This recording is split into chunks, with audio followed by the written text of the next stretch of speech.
반갑습니다, 여러분. 역사 수업 이어가도록 하겠습니다. 오늘 리모컨이 또 없어져가지고 이렇게 등장을 했는데, 이 리모컨 어떻게 해결을 좀 해야 되겠어.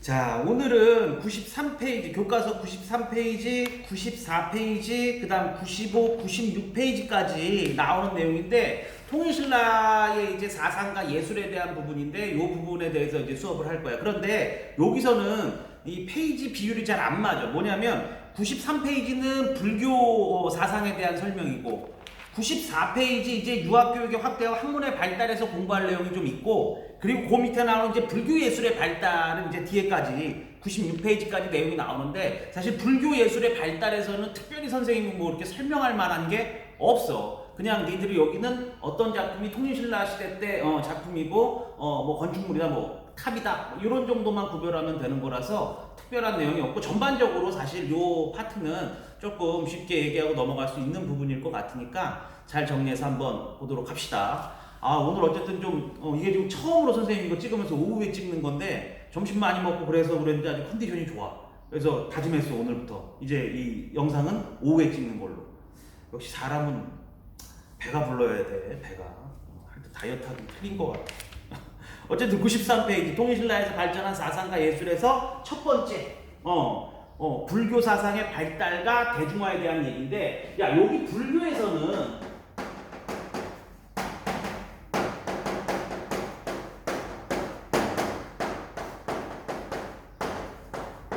제목이 다야.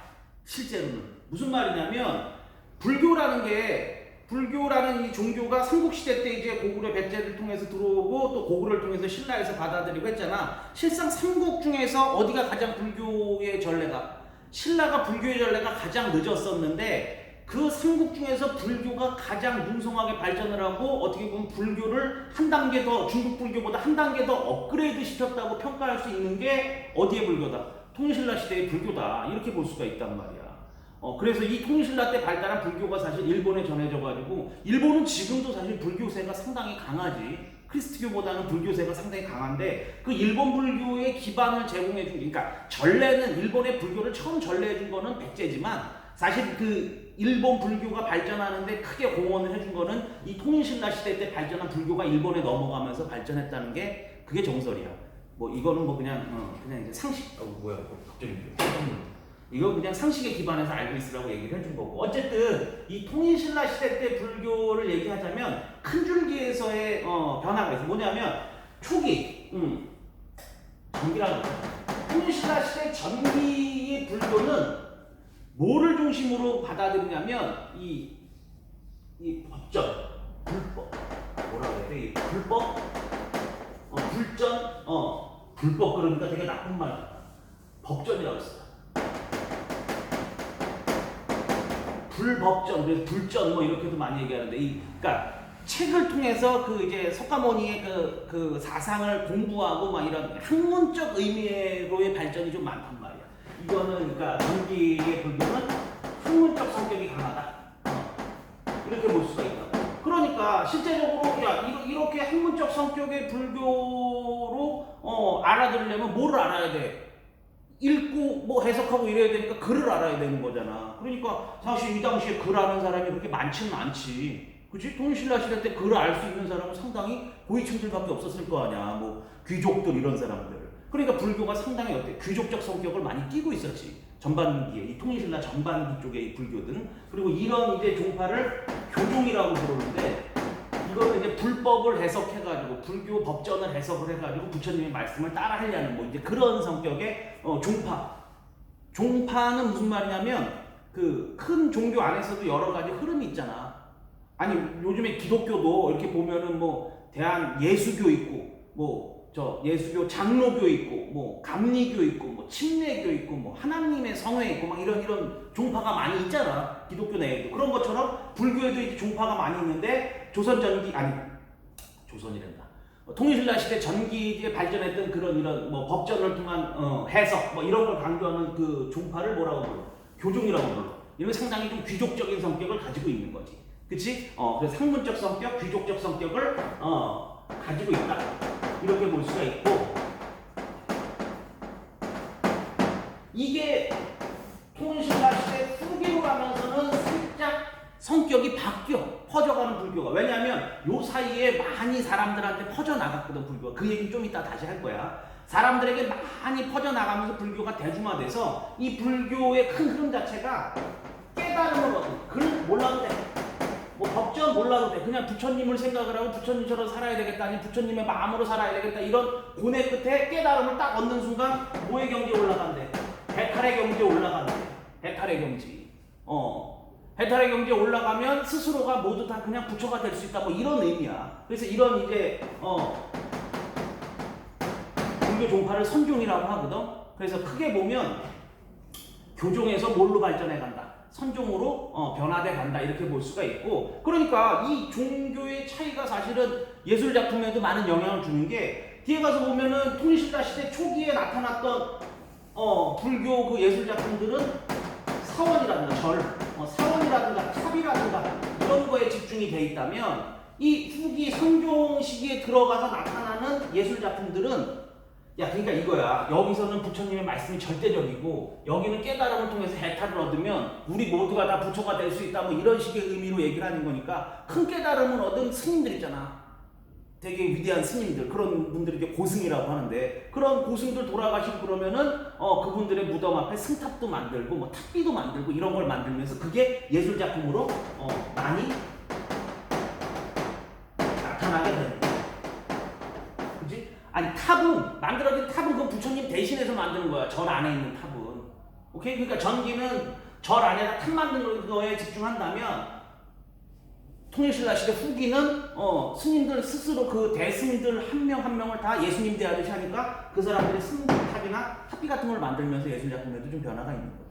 그러니까 나중에 예를 들어서 뭐 한국사라든가 이런 거 봤을 때 뭐 저 탑 같은 얘기 나오면 이거 그 통일신라 전기를 이야기하는 거구나. 승탑이나 탑이 나오면 이거 통일신라 후기를 얘기하는 거구나. 이런 정도 구별할 수 있으면 된다고. 뭐 내용 그렇게 어렵게 생각할 필요 없어.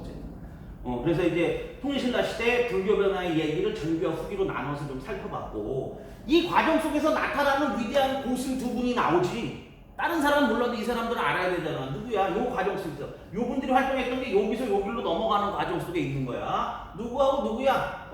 그 유명한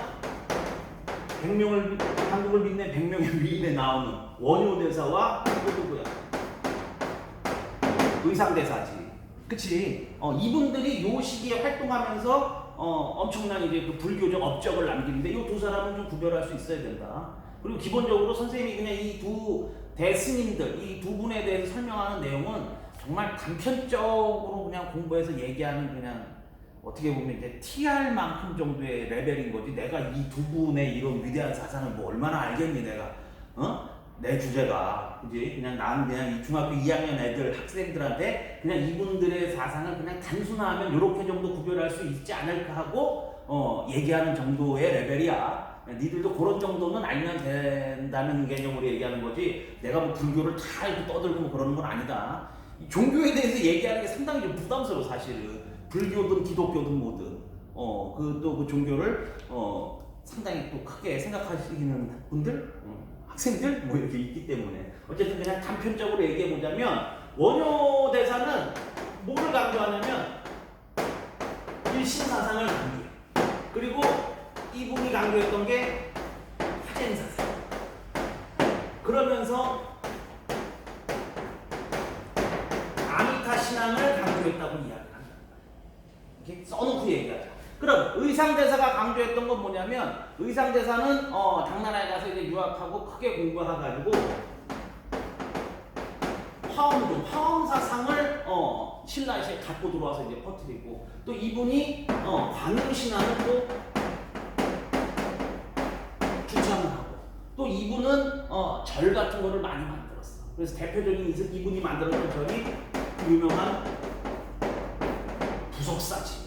경북 영주에 있는, 거기 부석사에 있는 그 무량수전이 우리나라에서 지금 남아있는 건축물 중에 가장 오래된 건축물이잖아. 그게 뭐 통일신라 때 만들었던 게 아직까지 있는 건 아니고, 고려시대 때 다시 한번 이렇게 다시 만들었던 게 아직까지 남아서 있다 그래가지고 이 부석사가 유명하지. 어쨌든 이 두 분의 생각을 조금 비교해보자면, 이 두 분은 동시대에 활동하셨던 분들도 많고, 애초에 신분 자체가 달라. 그러니까 세상을 바라보는 시선이 좀 달랐던 것 같아. 원효는 육두품 출신이야. 의상은 진골 엘리트 출신이야. 왕족의 왕자, 거의 왕자급 출신이란 말이야.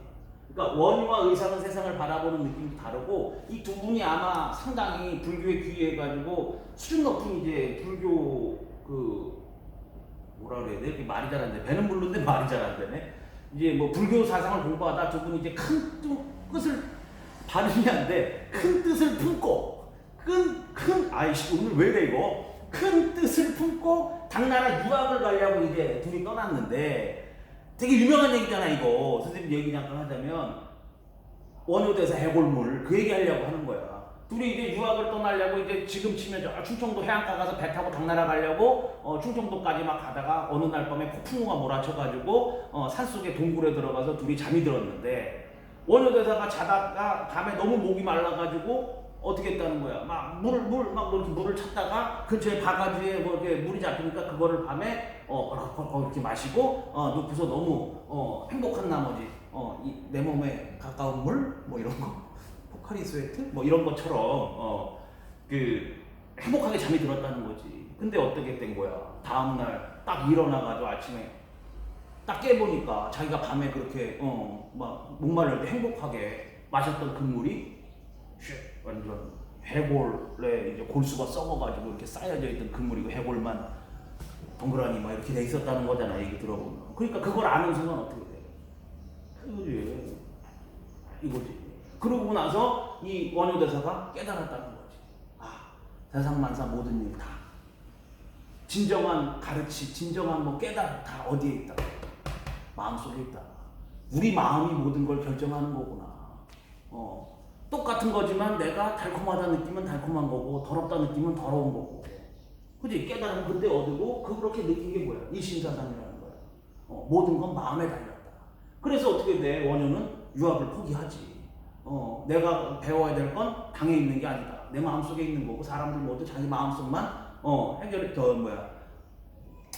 해결이 된다면 특별한 문제가 안 생긴다. 이렇게 믿은 거죠 원효대사는. 그래서 유학을 안 가고 의상대사는 그대로 유학을 가가지고 둘의 길이 바뀐 거지. 그래서 원효대사는 이신사상을 중심으로 해서 뭐를 주장을 해?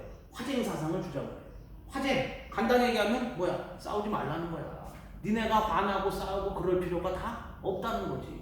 결국 싸움의 원인, 화의 원인 이런 것도 다 내 마음에 달려있는 거기 때문에 간단히 얘기하면 그러는 거지. 너가 지금 화나는 거 다시 생각해서 다르게 말하면 화날 일도 아니고 어제 화났던 것도 오늘 웃을 일이 되고 오늘 웃는 일도 내일 화나는 일이 되니까 굳이 싸울 필요가 없다. 두루두루 조화롭게 살아가면 된다. 그 얘기를 하는 거지.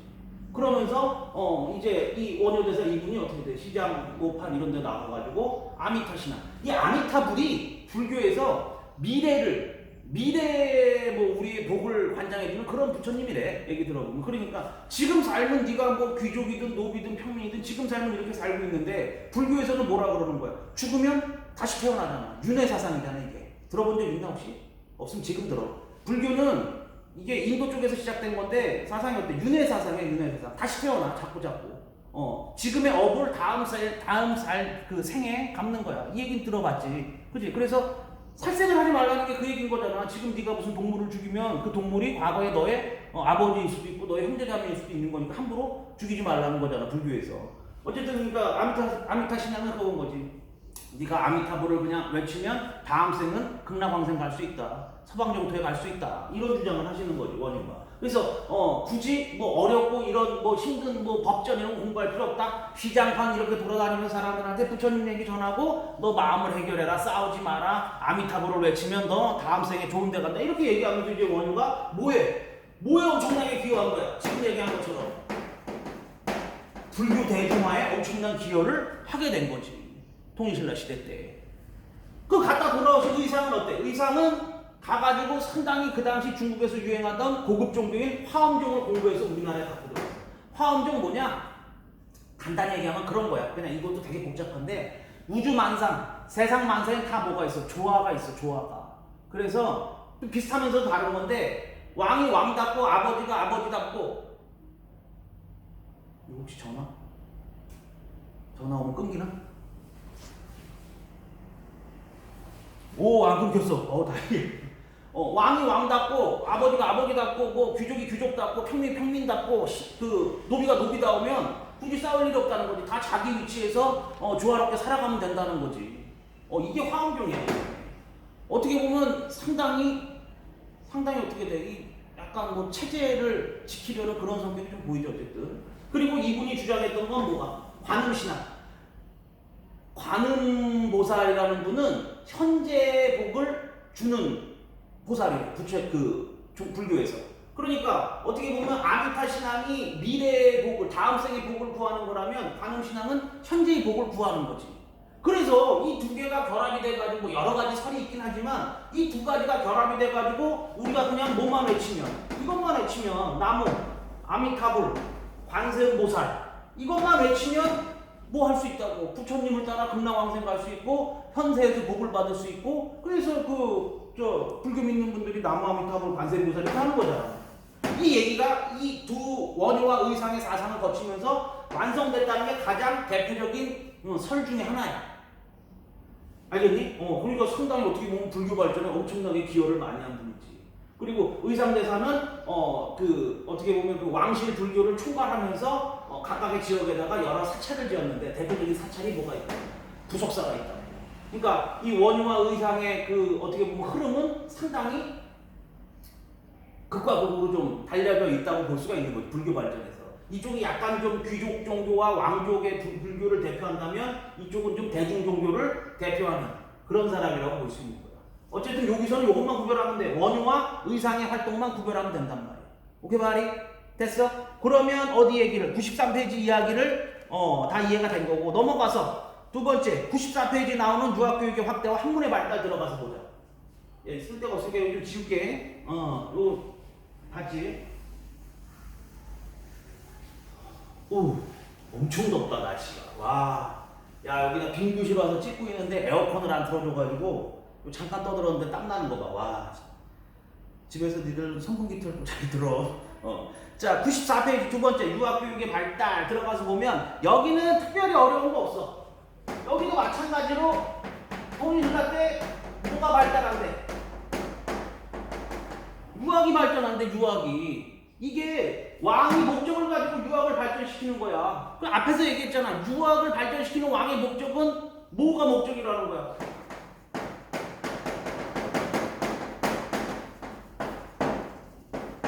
방공망어가 목적이라고 했었지. 앞 시간에 선생님이 그 설명했었지. 유학이라는 공자와 맹자가 틀을 잡아서 발전한 유학에서 발전한 유교라는 학문. 이게 이제 유학교육이라고 볼 수가 있는데 어쨌든 이 유학은 큰 틀에서 세상을 뭘로 바라보는 거야? 국가도 가족으로 바라보는 거잖아. 아버지에게 효도하듯이 왕에게 어떻게 돼? 충성해야 되는 거잖아. 그래서 효와 충이 동일 개념으로 보는 거지 여기서는. 그러니까 유학교육을 강화할수록 유학을 공부한 애들은 누구에게 충성하게 돼 있어? 왕에게 충성하게 돼 있는 거지. 가장 단순화하면. 그래서 왕이 유학교육을 계속적으로 장려를 한단 말이야. 유학을 공부한 관리라든가 이런 애들을 계속 만들어내려고 그래. 그래서 앞에서 얘기했었잖아. 교육기관으로 신문학 때 뭐를 만들었었어? 국학이라는 국립교육기관을 만들어서 여기서 계속적으로 유학교육을 해가지고 관리들을 배출해야 된다고 얘기했었지. 그치? 이건 앞에서 설명했으니까 넘어가서 그 다음에 이런 걸 통해서 뭐를 하려고 했었냐면 독서 상품화라는 제도를 실시하려고 했었어. 이건 신문학 때 있었던 거라면 독서 상품화는 나중에 통신라 후기에 원성왕 때 있었던 건데 이거 뭐 하려고 그러는 거냐면 간단해. 독서 책 읽는 거잖아. 어떤 책이겠어? 유학교육 책이겠지. 유학의 경전. 뭐 대학 중용 뭐 이런 거. 유학 경전, 유학 공부 열심히 해가지고 책 많이 읽은 애들 시험 봐가지고 몇 등급으로 나누겠대. 3등급 상중하로 나눠가지고 그 등급에 따라서 뭐가 되는데 관리가 되는데 반영을 하겠다는 거잖아. 그러니까 유학 교육 많이 요즘 치면 저거랑 똑같은 거지. 수능이랑 똑같은 거지. 유학 시험 봐가지고 성적 좋은 놈 높은 자리에 보내겠다는 거야. 근데 이거는 사실 안 됐어. 이거는 왕이 발표했는데 해보지도 못하고 폐기됐어. 왜? 이거 누가 극렬 반대했어? 당연히 귀족들이랑 진보 귀족들, 진보 귀족들이 엄청 반발하겠지. 야, 당근 아니냐? 지금은 가만히 있으면 진골이라는 이유만으로 고위직 막 가는데 시험 봐가지고 똑똑한 놈 높은 자리 가겠다 그러면 결국 얘나 지금이나 있는 놈은 공부 잘 안 해. 배불른데 무슨 공부를 해. 그지? 그러니까 얘네들 입장에서 야 이거 무슨 말도 안 되는 소리야 이씨 이거 안 된다 막 해가지고 반발. 이 당시 또 특히나 왕권이 약할 때 이때 했으면 아소리도 못하고 했겠지. 신문왕 때 했으면. 아니 걸리면 다 죽여버리잖아 신문왕은. 그지? 근데 원성왕 때는 왕권이 약할 때이기 때문에 귀족 그 진골 귀족들이 극렬반발하니까 사실 해보지도 못하고 무너졌단 말이야. 그래서 어쨌든 이 얘기는 뭐냐면 이럴 정도로 통일신라 왕실이 뭐를 발전시키기 위해서 유학 교육을 통해서 왕권 강화를 하기 위해서 엄청난 노력을 했었다 정도 기억하면 된다 그거고, 이 과정 속에서 신라에서 이제 공부 많이 한 유명한 유학자들이 많이 배출이 돼. 이 유학자들 이름하고 어떤 일 했는지 정도만 구별해보면 된단 말이야. 대표적으로 누구? 강수. 이 사람 뭐 했던 사람이래? 이 사람 외교문서 전담했던 사람이래. 강수라는 사람이 육두품 출신들이야. 이 사람들 대다수. 야 앞에서 얘기했지. 야 육두품들은 정치적으로 나가봐야 6급까지밖에 못 올라가. 그러니까 얘들이 똑똑하고 이런 애들은 정치로 안 나가지. 어차피 자기 실력을 발휘 못하니까. 그러니까 이 사람들은 대다수 어떻게 돼? 학문이라든가 종교라든가 이런 쪽으로 빠진단 말이야. 아까 원유 그분도 육두품이고, 여기 이제 많이 공부한 유학자들 대다수가 육두품 출신들이란 말이야. 어쨌든 이 강수라는 사람이 외교문서, 그래서 그 김춘추하고 함께 뭐 나당 연맹 그 나당 동맹 맺고 막 그럴 때 가장 크게 활동했던 사람이 강수라고 그러더라고. 통일 이후에도 나당 전쟁 이후에 당나라를 이렇게 뭐 안심시키고 하는 그런 역할에서 강수가 큰 역할을 했었다 그런 얘기도 있더라고. 글을 엄청나게 잘 썼나 봐. 진짜 글 잘 쓰는 건 복이야. 이건 진짜 타고나야 되는 것 같아. 선생님도 정말 글 막 되게 잘 써보고 싶고 그런데 애기 때는 글 좀 잘 썼던 것 같은데 요즘은 안 돼. 요즘 뭘 쓰려고 그래도 머리 아프고 뭐 마음대로 되지도 않고 승질 만나고 그러더라고. 하여튼 글 잘 쓰는 건 타고나야 되는 것 같아. 어쨌든 이분이 엄청난 문장을 소유한 진짜 필력을 가지고 있는 그런 분이었었던 것 같아. 강수는 외교문서로 유명했었고, 또 이 유명한 사람 또 나오고 설총 엄청 유명하지. 이 사람 뭐를 정리했대? 이주를 정리했대. 이주. 야 일단 설총이 누구냐? 아까 나왔던 원효대사 아들이야. 아니 무슨 스님의 아들이세요. 원효대사는 아까 얘기한 거대로 다 이런 거 필요 없다 해가지고 정식 그 스님에서 파괴를 하고 시장에서 그냥 막 돌아다녀. 근데 이분이 워낙에 뛰어난 그 뭐 정신력, 뭐 불력 이런 걸 소유하고 있는 걸 아니까 이 당시 김춘추 시절인데 김춘추 왕에게 딸이 있었는데 딸이 아마 요속공주라고 시집을 보냈는데 남편이 일찍 죽었나 봐. 그래서 이제 그 과부로 너무 오랫동안 살아야 될 것 같으니까 그 무열왕이 자기 그 딸이었던 그 과부 공주를 저기한테 시집 보내, 원효한테. 그래서 그 원효하고 요속공주 사이에서 낳은 아들이 누구라고 전해져? 이 설총이라고 전해지는데 이 사람 정말 엄청난 천재였나 봐. 얘기 뭐 어렸을 때부터 나온 거 보면. 그래가지고 이 사람이 이두를 정리했다고 하는데 이 이두는 뭐냐면 중국 한자를 음과 뜻을 빌려다가 만든 우리나라식 글자래. 그러니까 그런 거, 이 당시 우리가 글자가 없으니까 또 중국 한자가 엄청 많고 어렵잖아. 그러니까 한자 중에 몇 가지 이렇게 가져다가 그냥 편하게 쓰는 걸로 만들었던 그런 자 같아. 지금 치면 우리가 야 그러면 영어로 뭐 hey 이렇게 써야 되는데 이런 게 너무 많으니까 야 그러면 영어 그 뭐 갖고 와가지고 그냥 YA 뭐 이런 식으로 쓰는 뭐 그런 거 아닐까? 뭐 그렇게 이해되는 거야. 어쨌든 이 설총이라는 분이 이두를 정리했다는 거 기억을 하고, 그 다음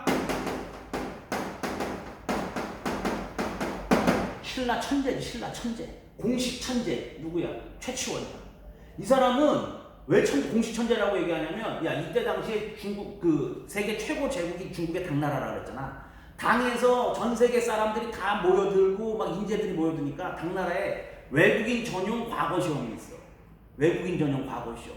그러니까 당나라에 왔던 외국인들 중에 그 당나라 고위직을 뽑으려고 보는 시험인데 엄청 어렵겠지. 장난 아니지. 그 시험에서 장원급제 출신, 군공과 출신. 그러니까 공식 천재야, 공식 천재. 오케이? 그리고 이 사람은 중국에서도 상당히 고위직까지 올라가. 중국 쪽에 기록이 더 많아.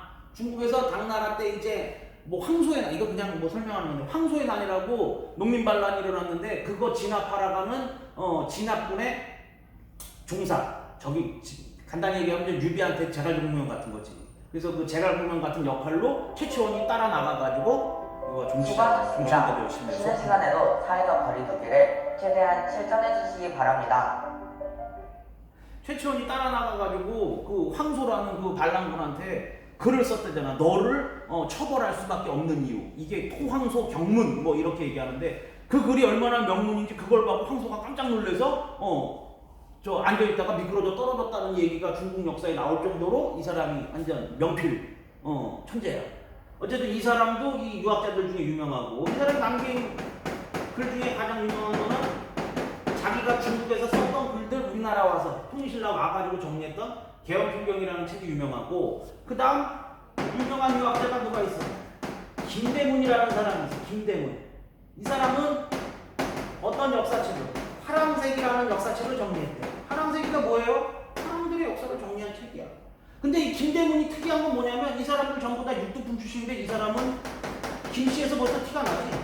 이 사람은 진고 출신이었대. 그 진고 출신의 유학자도 있었다 정도 기억하면 되고, 유명한 유학자들 업적만 좀 구별해서 기억하고 있으면 된단 말이야. 이게 94페이지까지의 내용이라고. 알겠지? 여기까지 내용이 조금 정리되고 나면 그 다음 나오는 그 다음 나오는 불교예술의 발달은 사실 특별한 내용이 없어. 왜냐하면 불교예술의 발달은 그냥 어떤 작품이라든가 어떤 탑이 나오면 이게 통일신라 거구나 정도만 구별하면 돼. 특별한 얘기가 없어. 그 불교 예술 중에서 사실 통일신라가 남기는 가장 위대한 예술 작품 그 건축 작품 뭐 있어? 불국사하고 석굴암이지. 동일시대에 만들어졌던. 그지? 불국사하고 석굴암이 가장 유명한 거라는 거 기억하면 되고, 그 다음에 불국사에 있는 탑 중에 되게 유명한 게 뭐가 있어? 석가탑하고 다보탑이 있는데, 야, 우리는 저 10원짜리 동전에 나와가지고 다보탑이 더 유명한데 실제로 이거는 되게 특이한 케이스다. 왜냐면 신라시대, 통일신라시대 가장 일반적인 탑의 형식, 가장 대표적인 탑의 형식은 이 석가탑이야. 이게 불국사 3층 석탑이잖아. 그치? 그 사진에 나오잖아. 그 95페이지 밑에 사진에. 이 3층 탑이 신라의 가장 일반적인 탑의 형태다. 그렇게 기억하면 되고, 이건 되게 특이한 형태다. 이렇게 보면 된다고. 그러니까 나중에 무슨 글이 나오면 신라의 탑의 일반적인 형식, 무슨 탑? 3층 탑. 그거 기억하면 되고, 이 석가탑에서 니네가 알아야 되는 건 이거 하나 정도 알면 되지.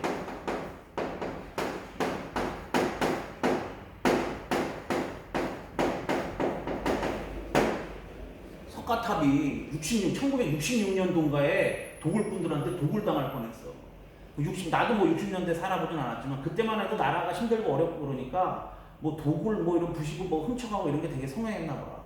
야, 근데 하물며 그 당시 절이 운영이 되고 있었는데도 야밤에 도굴꾼들이 택시 타고 와가지고 그 막 오한마 막 이만한 망치 막 이런 빠루 뭐 이런 거 있어. 막 공사판에 쓰는 거. 그런 걸로 석가탑 안에 이제 탑 안에는 보통 이제 보물을 넣어놓으니까 탑 안에 있는 보물을 훔쳐가려고 탑 밤에 막 해체하고 그러다가 경찰 신고받고 얘들이 잡히는 바람에 이 석가탑이 안 털린 거야.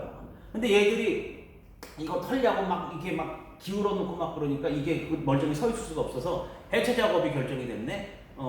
다시 세워야 된다. 그래가지고 이 돌을 해체하는 와중에서 그 안에서 뭐가 나온 거야? 이게 나온 거야. 그 사진에 나오지. 무구정광대 다란이경. 이걸 확인해 보니까 이게 700몇 년도에 찍은 목판으로 찍은 인쇄물인데, 이 다란이경이 경전이야, 경전. 불교 경전. 다란이경을 나무판을 새겨가지고 찍은 건데, 전 세계에 남아있는 목판 인쇄물 다 찾아보니까 이게 제일 연대가 어떻게 됐더라? 오래됐더라.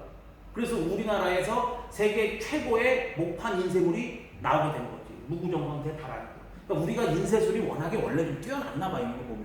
이런 결과물의 끝에 결국은 나중에 금속 활자로 찍은 가장 오래된 활자, 금속 활자본도 우리나라 거잖아. 지금 프랑스에 가 있지만. 그게 뭐야? 그게 그 유명한 직지신체 요절 있지.